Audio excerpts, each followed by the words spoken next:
হিসাবে কবুল করে জান্নাতের মেহমান হিসাবে আল্লাহ তাআলা তাকে কবুল ও মঞ্জুর করুন। আর একটায়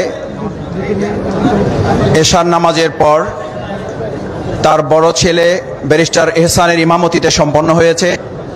আজ সকাল 11টায় সুপ্রিম কোর্টের দ্বিতীয় জানাজা তার ছোট ছেলে ব্যারিস্টার ইমরান সিদ্দিকী ভাইয়ের ইমামতিতে অনুষ্ঠিত হয়েছে। আজকের এই সালাতুল জানাজা তৃতীয় এবং শেষ জানাজা। এরপরে তাকে আজিমপুর গোরস্থানে কবরস্থ করা হবে।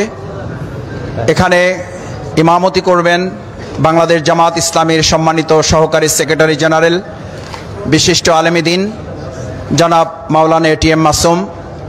আজকে এই সালাতুল জানাজায় উপস্থিত আছেন বাংলাদেশ জামাত ইসলামীর সম্মানিত কেন্দ্রীয় মহানগরীর সম্মানিত নেতৃবৃন্দ, উপস্থিত আছেন বিভিন্ন রাজনৈতিক দলসমূহ, ইসলামী সংগঠনসমূহের সম্মানিত নেতৃবৃন্দ, সাংবাদিক, বুদ্ধিজীবী, সাবেক সেনা কর্মকর্তাবৃন্দ, বিভিন্ন সংগঠনের নেতৃবৃন্দ, আইনজীবী সংগঠনের সম্মানিত নেতৃবৃন্দ এবং আইনজীবী ভাইগণ, সম্মানিত মুসল্লিয়ান ইকরাম, আমরা আপনাদের আজকের এই সালাতুল জানাজায় ধৈর্যচ্যুতি ঘটাবো না।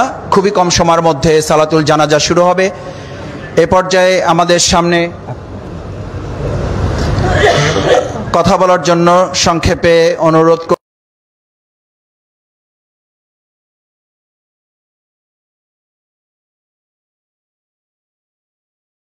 করছি বাংলাদেশ জামাত ইসলামী ঢাকা মহানগরী দক্ষিণের কথা বলার জন্য অনুরোধ করছি বাংলাদেশ জামাত ইসলামীর সম্মানিত কেন্দ্রীয় নায়েবে আমির সাবেক এমপি ডাক্তার সৈয়দ আব্দুল্লাহ মোহাম্মদ তাহের। কথা বলছেন ডাক্তার সৈয়দ আব্দুল্লাহ মোহাম্মদ তাহের। বিসমিল্লাহির রহমানির রহিম। নাহমাদুহু ওয়া নুসাল্লি আলা রাসূলিহিল কারীম।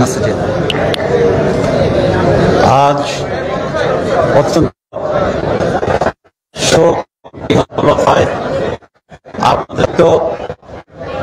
আমাদের সকলের মুরব্বী, আমাদের অন্যতম নেতা মিস্টার আব্দুর রাজ্জাক সাহেবের জানাজা আমরা এখানে উপস্থিত হয়েছি। উনি অত্যন্ত প্রাজ্ঞ ব্যক্তিত্ব ছিলেন, ছোটবেলা থেকে ইসলামের পূর্ণ অনুসারী ছিলেন এবং আজীবন এই বিশ্বাস এবং এই আমলকে উনি জারি রেখেছিলেন নিজের জীবনে, তার পরিবারে। তিনি অত্যন্ত স্বচ্ছ মানুষ ছিলেন, অনেক জ্ঞানী মানুষ ছিলেন। বিশেষ করে কোরআনের উপরে ওনার বিশাল দখল এবং পাণ্ডিত্য ছিল। আমি কথা না বাড়িয়ে আল্লাহর কাছে প্রার্থনা করছি, আল্লাহ যেন তাকে জান্নাতুল ফিরদাউসের সর্বোচ্চ স্থান দান করেন। উনি দুনিয়ার জন্য একজন সফল মানুষ ছিলেন, অত্যন্ত অমায়িক ছিলেন, অত্যন্ত উদার মনের মানুষ ছিলেন, একজন আদর্শ অনুকরণীয় ব্যক্তিত্ব ছিলেন। তার পরিবারের প্রতি সমবেদনা জানাচ্ছি এবং তার জন্য সকলে দোয়া করবেন। বাংলাদেশ জামাত ইসলামের পক্ষ থেকে এই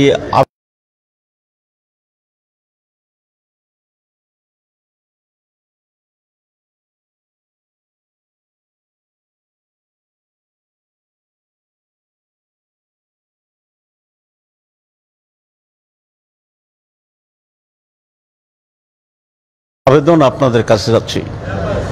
আল্লাহ আমাদের সবাইকে দুনিয়া এবং আখিরাতের সফলতা দান করুক, আমাদের গুনাহ খাতাগুলো মাফ করুক, রাজ্জাক ভাইয়ের গুনাহকে সওয়াবে পরিণত করুক এবং আমাদের সবাইকে আল্লাহ জান্নাতুল ফেরদাউস নসিব করার মতো করে জীবন যাপনের এবং মৃত্যুবরণের তৌফিক দান করুক। ওয়া আখির দাওয়ানা আলহামদুলিল্লাহি রাব্বিল আলামিন। হেসান সিদ্দিককে কথা বলার জন্য অনুরোধ করছি।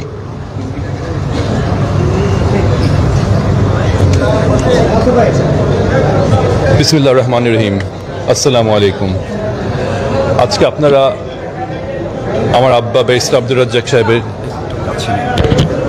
জানাজা পড়বেন। ব্যারিস্টার আব্দুর রাজ্জাক সাহেব সুপ্রিম কোর্টের সিনিয়র আইনজীবী ছিলেন এবং দীর্ঘ 11 বছর উনি দেশে ছিলেন না, গত বছরে 26শে ডিসেম্বর উনি দেশে আসেন দীর্ঘ 11 বছর পরে। উনি অসুস্থ ছিলেন, অসুস্থতা সত্ত্বেও উনি কোর্টে আসতেন এবং গতকাল বিকেল 4:10 উনি ইন্তেকাল করেন। ইন্না লিল্লাহি ওয়া ইন্না ইলাইহি রাজিউন। ওনার রাজনৈতিক অঙ্গনে এবং আইন অঙ্গনে বহু বিচরণ ছিল। ওনার কথাবার্তা ব্যবহারে যদি আপনারা কেউ কষ্ট পেয়ে থাকেন, ওনাকে মাফ করে দিবেন এবং কোনো দেনা পাওনা যদি থাকে, আমি আছি, আমার ছোট ভাই আছে, আমাদের কাছে আসবেন, আমরা পরিশোধ করে দিব এবং আপনারা ওনার জন্য দোয়া করবেন।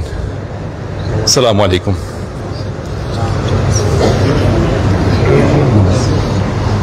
সম্মানিত মুসলিম একরাম, আমরা আপনাদের অনুরোধ করছি কাতারবদ্ধ হয়ে দাঁড়াবার জন্য। পরিবারের সম্মতিক্রমে আজকের এই সালাতুল জানাজার ইমামতি করার জন্য অনুরোধ করছি বাংলাদেশ জামাত ইসলামীর সম্মানিত সহকারী সেক্রেটারি জেনারেল বিশিষ্ট আলেমে দ্বীন জনাব মাওলানা এটিএম মাসুম।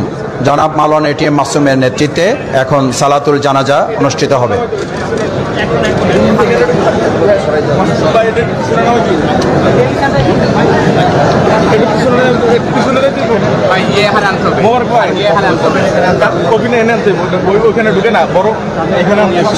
দেখি একটু সবাই একটু জায়গা করে দেবো।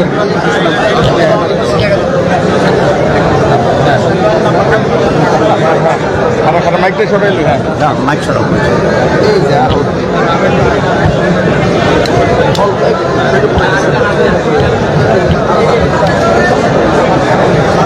ঠিক আছে, এখানে এখানে এখানে এই রাখেন।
একটু পিছনে, মানে একটু পিছনে হবে, তাহলে মিডিয়াটা একটু পিছনে জায়গা আছে তো, পিছনে একটু পিছনে।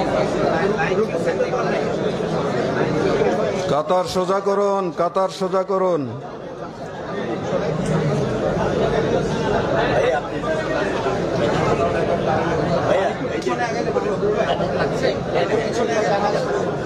পুরো কাতার জায়গা আছে তো, পিছনে আগানে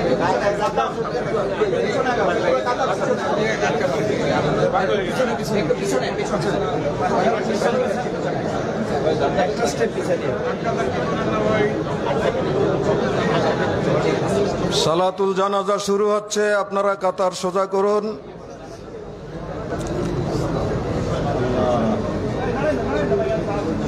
আল্লাহু আকবার।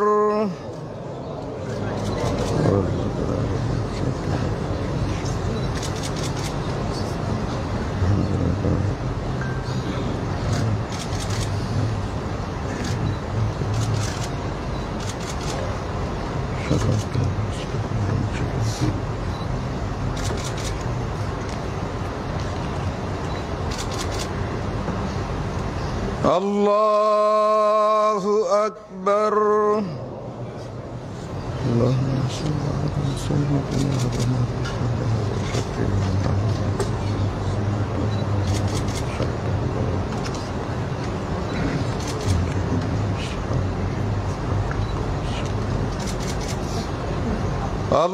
আল্লাহু আকবার।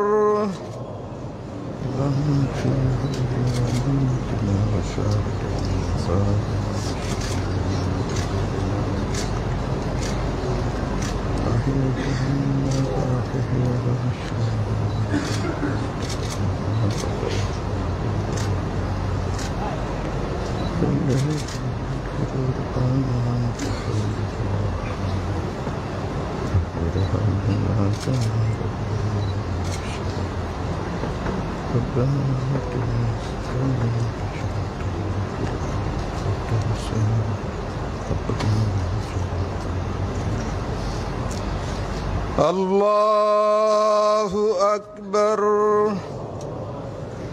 আসসালামু আলাইকুম ওয়া রাহমাতুল্লাহ।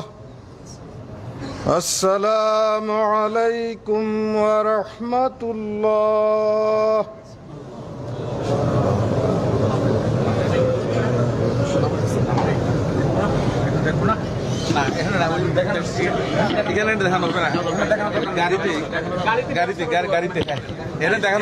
সম্মানিত মুসলিম কিরাম, আমরা পারিবারিক পরামর্শের কারণেই আপনাদের অনুরোধ করছি যে কফিন এখানে দেখার ব্যবস্থা করা যাচ্ছে না। আমরা গাড়িতে দেখার যদি আপনাদের চিন্তা থাকে তাহলে নিচে স্বর্ণপট্টির সামনে পশ্চিম পাশে সেখানে গাড়িতে তোলার পরে ওখানে দেখার সুযোগ থাকবে। এখানে আমরা কফিন দেখানোর ব্যবস্থা করতে পারছি না, আন্তরিকভাবে দুঃখ প্রকাশ করছি। আপনারা ক্ষমা সুন্দর দৃষ্টিতে দেখবেন। আসসালামু আলাইকুম রহমতুল্লাহ।